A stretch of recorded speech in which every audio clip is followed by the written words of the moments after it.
Hello viewer, today's discussion is 5 laws of library science and their implications. This is helpful in all library exams like KVS, NVS, NET, SLATE and other MLIS, BLIS entrance exam. So now let's discuss about 5 laws of library science. 5 laws of library science, this is the name of a book. 5 laws of library science एक पुस्तक का नाम है जिसको लिखा है doctor S R Ranganathan ने। Doctor S R Ranganathan ने इसको लिखा है। इसको लिखा गया था 1928 में। रंगनाथन साहब ने इसको 5 लॉज ऑफ लाइब्रेरी साइंस नामक पुस्तक को 1928 में लिखा था। ये ओरिजिनली जो पब्लिश्ड हुआ था फर्स्ट टाइम, ये 1931 में पब्लिश्ड किया गया था। 5 लॉज ऑफ लाइब्रेरी साइंस का जो पहली बार प्रकाशित किया था, यानी पब्लिशर जो है 5 लॉज ऑफ लाइब्रेरी साइंस का, उसका पब्लिशर है मद्रास लाइब्रेरी एसोसिएशन, यानी माला, कहीं पर MALA माला के नाम से इसको शॉर्ट एंड फॉर्म है मद्रास लाइब्रेरी एसोसिएशन का। मद्रास लाइब्रेरी एसोसिएशन की जो स्थापना हुई थी 1928 में हुई थी, 1928 में किया गया था। और यही जो है 5 लॉज ऑफ लाइब्रेरी साइंस का पब्लिशर है। ठीक है, यहाँ तक।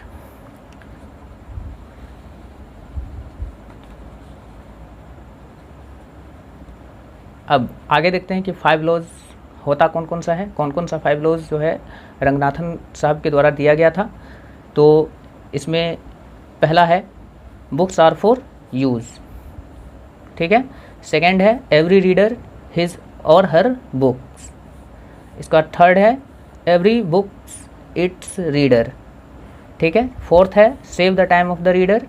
इसके बाद फिफ्थ जो है and the last one library is a growing organism, ठीक है। तो 5 लॉज हो गया, जिसका नाम है पहला लॉज जो है 5 लॉज ऑफ लाइब्रेरी साइंस का books are for use. Second laws है every reader his or her book. Third law है every books its reader. And fourth law है save the time of the reader.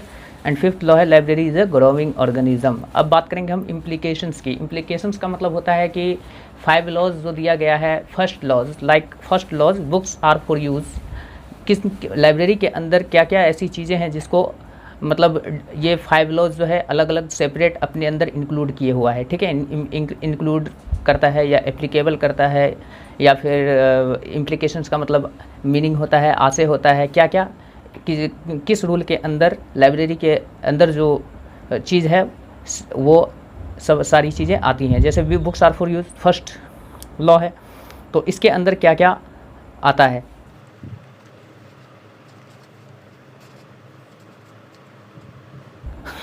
तो फिर हो गया कि implications of 5 laws. Implications of 5 laws के तहत जो है बुक्स आर फॉर यूज़, पहला रूल जो है बुक्स आर फॉर यूज़। इसके तहत लाइब्रेरी में क्या क्या ऐसी चीज़ें हैं जो बुक्स आर फॉर यूज़ के जो है इम्प्लीकेशंस करता है। Library location, library hours, library furniture, book selection, library staff and book selection policy, ये सभी चीज़ें जो है लाइब्रेरी के अंदर, ये सभी बुक्स आर फॉर यूज़ के तहत के अंदर इंक्लूड होता है, ठीक है। नेक्स्ट चलते हैं।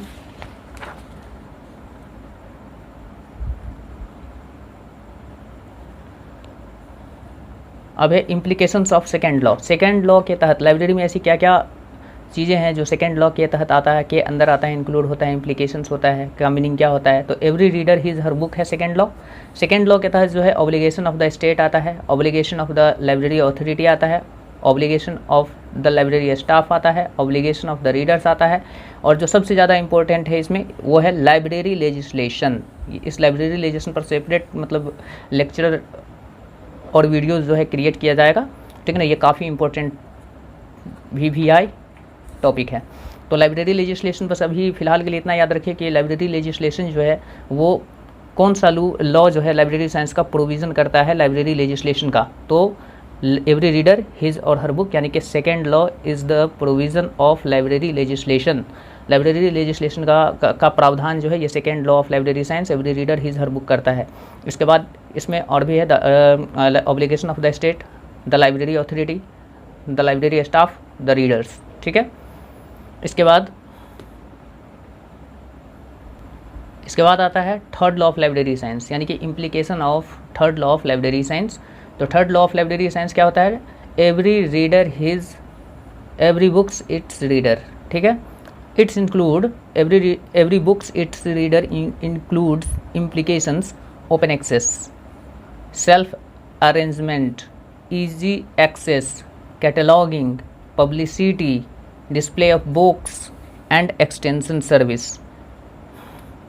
VVI, VVI, VVI, ये तीनों ही इंपॉर्टेंट है, ये तीनों ही एग्जाम में आ चुका है, ठीक है, किसी न किसी लाइब्रेरी एग्जाम में आ चुका है। तो every book it's reader is called third law of library science. Third law of library science implicated open access, self arrangement, easy access, cataloging, publicity, display of books and extension service। Okay, इसके बाद आता है implications of fourth law। fourth law is save the time of the reader। इस law में specifically जो mention किया गया है वो टाइम को सिग्निफिकेंट दिया गया है, ठीक है।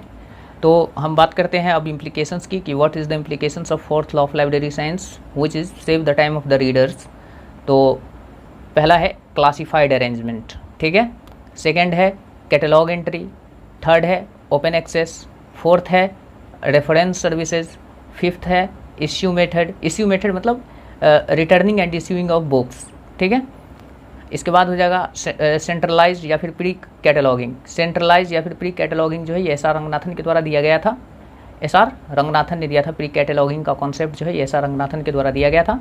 इसके बाद है सेवन्थ जो है स्टैक रूम गाइड्स, ठीक है।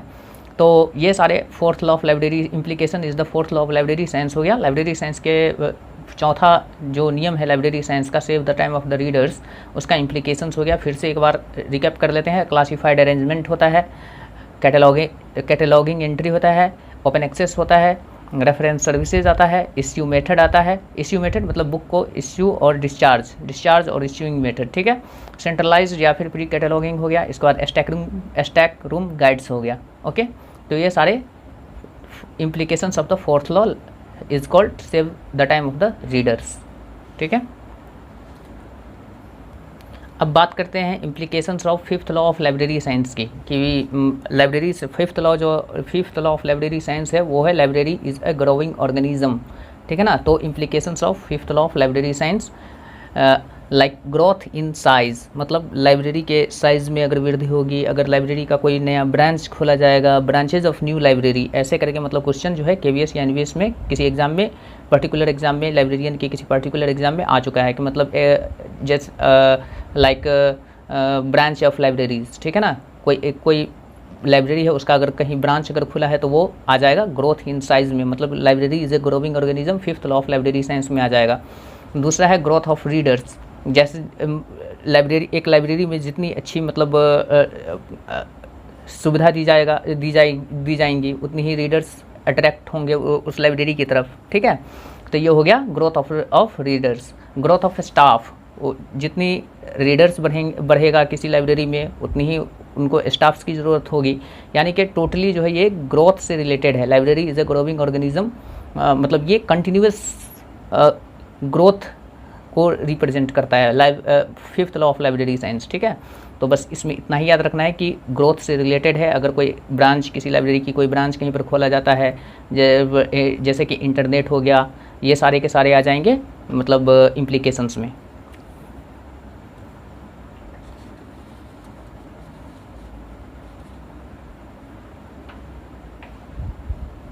अब नोट सेक्शन में पढ़ेंगे कुछ चीज़ें जो है नोट्स सेक्शन में वो काफ़ी इम्पोर्टेंट है। जैसे कि अभी तक हमने बताया कि डॉक्टर एस.आर. रंगनाथन ने फिफ्थ लॉ दिया था, 5 लॉ दिया था, ठीक है। तो 1992 में क्या होता है कि जेम्स आर रेटिंग के द्वारा जो है 6th लॉ दिया जाता है as a extension of Ranganathan 5 laws. Ranganathan साहब का जो 5 लॉज है लाइब्रेरी साइंस का, उसके एक्सटेंशन के रूप में 6th लॉज जो है जेम्स आर रेटिंग के द्वारा 1992 में दिया जाता है। ये भी क्वेश्चन आ चुका है, VVI है। तो 6th लॉ समझ गए कि 6th लॉ क्या। अब 6th लॉ है क्या, तो 6th लॉ का नाम है every reader his freedom. Every reader his freedom given by or devised by James R Rettig in 1992 which is the extension of S R. Ranganathan 5 laws, ठीक है। इस एवरी रीडर हिज फ्रीडम, ठीक है ना। It is called 6th law of library science which is given by James R Rettig. Every reader his freedom जो है James R rating के द्वारा 1992 में दिया गया था, जो कि रंगनाथन के साहब का जो 5 लॉज है उसके एक्सटेंशन का ये एक्सटेंशन है। इसके बाद है रंगनाथन साहब ने जो 5 नियम दिए थे लाइब्रेरी से के regarding, 5 laws of library science जो दिया था उनमें ऑलवेज पहला नियम जो है उन्होंने किसको रेफ़र किया था, किसके नाम से रेफ़र किया था? तो उनके रंगनाथन साहब के एक मैथमेटिक्स टीचर थे professor Edward N Ross. Professor Edward N Ross, ये भी क्वेश्चन आ चुका है कि रंगनाथन साहब के मैथमेटिक्स टीचर का नाम क्या था जिसके नाम से रंगनाथन साहब ने अपने पहले नियम को मतलब ऑलवेज किया था? तो वो कौन थे? तो प्रोफेसर एडवर्ड एन रॉस। और उन रंगनाथन साहब ने इन्हीं के नाम से, प्रोफेसर एडवर्ड एन रॉस के नाम से द फर्स्ट लॉ को क्या किया था? तो ऑलवेज किया था फर्स्ट लॉ को। ठीक है, इसके बाद चलते हैं दूसरा थर्ड नोट सेक्शन के थर्ड में 5 लॉज को फॉरवर्ड किसके नाम से किया गया था? तो PS शिवस्वामी अय्यर के नाम से। ऐसा रंगनाथन ने अपने 5 लॉज को PS शिवस्वामी अय्यर के नाम से फॉरवर्ड किया था। और इसका जो है इंट्रोडक्शन जो दिया गया था 5 लॉज ऑफ लाइब्रेरी साइंस का जो इंट्रोडक्शन दिया गया था वो WCB शेयर्स के द्वारा दिया गया था। The 5 laws of library science introduced by WCB Sayers and foreword by PS Sivaswami Aiyer and first law always by Ranganathan, doctor S R Ranganathan to his mathematics teacher professor Edward N Ross. ठीक है, और ये 90% 100% topic clear है। ठीक है, तो इसके बाहर किसी भी तरीके से क्वेश्चन जो है पूछ के, कैसा भी लैंग्वेज मतलब चेंज करके अगर पूछेगा तो यहाँ से क्वेश्चन आ जाएगा। और यहाँ से जो अगर क्वेश्चन का कंपैरिजन करना है तो आप डिफरेंट स्लेट NVS KVS के प्रीवियस ईयर के क्वेश्चंस को मतलब रेगुलर स्टडी कीजिए तो पता चलेगा कि मतलब क्वेश्चन किस तरीके से आता है। ठीक है, तो उसी तरीके से क्वेश्चन को मतलब टॉपिक को जो है एक्सप्लेन किया गया है टू द पॉइंट। ठीक है, not in expanded full expanded form.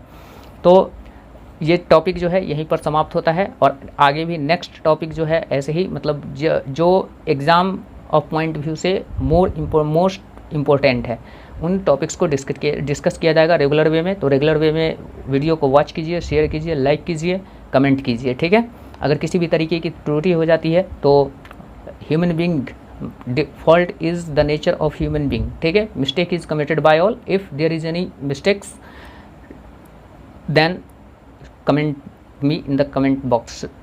Okay, तो आज का वीडियो यहीं तक रखते हैं, फिर नेक्स्ट टॉपिक आएगा और रेगुलर चलेगा। ये KVS का जो वैकेंसी आने वाली है अभी दिसंबर टू जनवरी तक आ जाएगा KVS का। अभी NVS का एग्ज़ाम अभी होने वाला है, कंडक्ट होने वाला है, फिर दिसंबर का नेट JRF का एग्ज़ाम होने वाला है। तो इसको ज़्यादा से ज़्यादा लाइक कीजिए, शेयर कीजिए, कमेंट कीजिए। तो आज के लिए बस यहीं तक।